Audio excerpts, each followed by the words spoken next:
Class 10th Physics Chapter number 17 Electromagnetism. According to smart syllabus जो पहला important topic choose किया that is magnetic effects of electric current.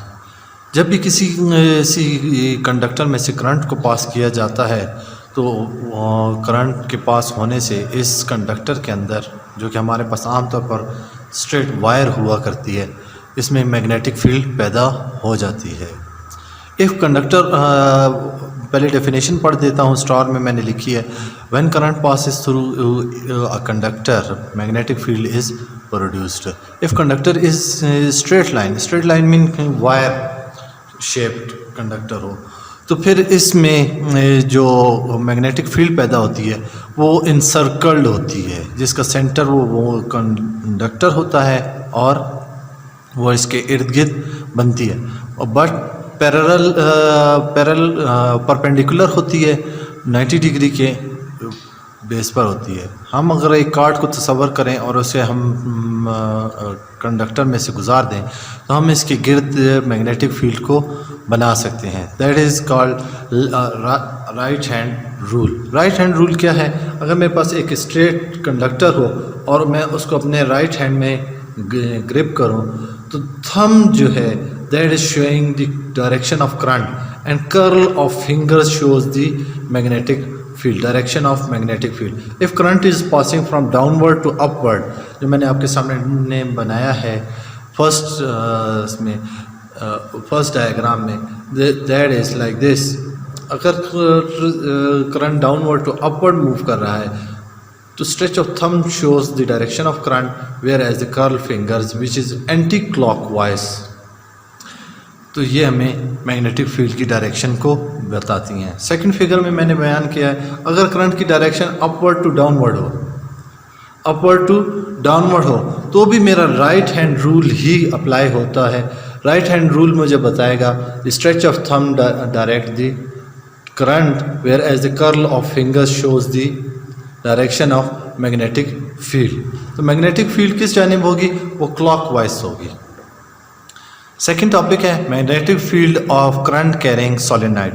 Solenoid क्या होता है? Closely bound तारों के एक गुच्छे को सिलेंड्रिकल शेप में लपेटा गया हो, बाउंड किया गया हो, तो इसे हम सोलेनॉइड कहते हैं. सोलेनॉइड में मैग्नेटिक फील्ड की डायरेक्शन क्या होगी? सोलेनॉइड में डायरेक्शन जो है मैंने जैसे डायग्राम में आपके सामने बनाया है A टू B की जानिब होगी. Current passing versus direction of magnetic field is perpendicular to each other. Magnetic line of forces generated by passing of current through the solenoid. जब भी हम सोलेनॉइड में से करंट पास करेंगे तो उसके अंदर मैग्नेटिक फील्ड पैदा होगी. इनकी डायरेक्शन क्या होगी? ये A टू B की जानिब होगी, यानी करंट अगेंस्ट हमारा राइट हैंड रूल अप्लाई होगा. जिस जानिब करंट पास हो रहा है उसके अगेंस्ट परपेंडिकुलर में हमारे पास. लेकिन आप देख रहे हैं मैंने इसे स्ट्रेट लाइन बनाया है. That is due to the repulsion effect inside of coil. Direction of line is parallel to the direction. ये सारी लाइनें जो मैग्नेटिक लाइंस ऑफ फोर्स हैं ये एक दूसरे के पैरेलल होंगी. सिंपली सबसे आसान तरीका इसको समझने का क्या है? बार मैग्नेट के ये रिजेंबल होंगी, उनके जैसे इफेक्ट को शो करेंगी. राइट साइड पर मैंने थर्ड टॉपिक लिखा है forces on current carrying conductor in magnetic field. इसको बयान करने के लिए कि एक करंट कैरिंग कंडक्टर है उसके ऊपर कितनी फोर्सेस अप्लाई हो रही होती हैं या उससे पैदा हो रही होती हैं, इसके लिए हम Fleming left hand rule utilize करते हैं. Fleming left hand rule is like this. आपके सामने मैंने ड्रॉ किया है. Thumb shows the force of direction, four finger show the magnetic field, whereas middle finger shows the current, direction of current. they all are 90 degree to each other. Stretch of thumb direction of force को जाहिर करता है, four finger जो है magnetic field को जाहिर करती है, एंड मिडल फिंगर जो है वो indicates the direction of current. ये पेज नंबर बुक के पेज नंबर 83 के ऊपर है इसकी डेफिनेशन, विच मैंने अल्फाज में, आसान अल्फाज में आपसे बयान कर दी। आप इसे खुद स्टडी कीजिएगा। The third very important topic that is turning effect on current carrying coil.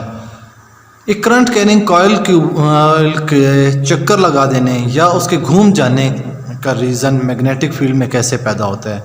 आपके सामने मैंने ड्रा किया है, मैग्नेट ड्रा किया है, एक नॉर्थ पोल है, एक साउथ पोल है, इसके दरमियान में मैंने कॉयल ड्रा किया। आप देख रहे हैं कॉयल में मैंने point A B C D, coil को टॉप से बॉटम की तरफ हम करंट फ्लो करते हैं। ये करंट फ्लो की डायरेक्शन पहले ए टू बी, फिर B to C, C to D and D to A रहेगी। अगर हम ए और बी, सी और डी की बात करें तो ए और बी और सी और डी जो है इनिशियली इनकी डायरेक्शन जो है परपेंडिकुलर होगी to the poles of the magnet. हमने वह जो कॉयल है उसके टॉप को हमने पॉजिटिवली टर्मिनल से ऑफ बैटरी से जोड़ा है, जबकि बॉटम को हमने नेगेटिव टर्मिनल ऑफ बैटरी से जोड़ा है। इनिशियली इसकी डायरेक्शन ए टू बी और B to C, C to D, D to A रहेगी।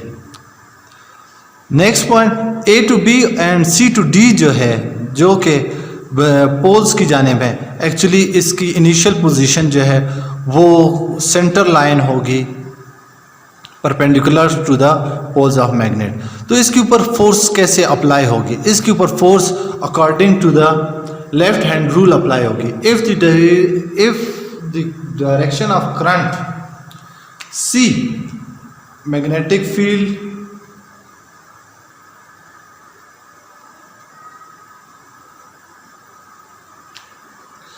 अगर मैं अपनी फिंगर्स के ऊपर ही लिख दूं तो डायरेक्शन ऑफ करंट C जो है वो डाउनवर्ड पॉइंट कर रहा है A टू B की जानिब।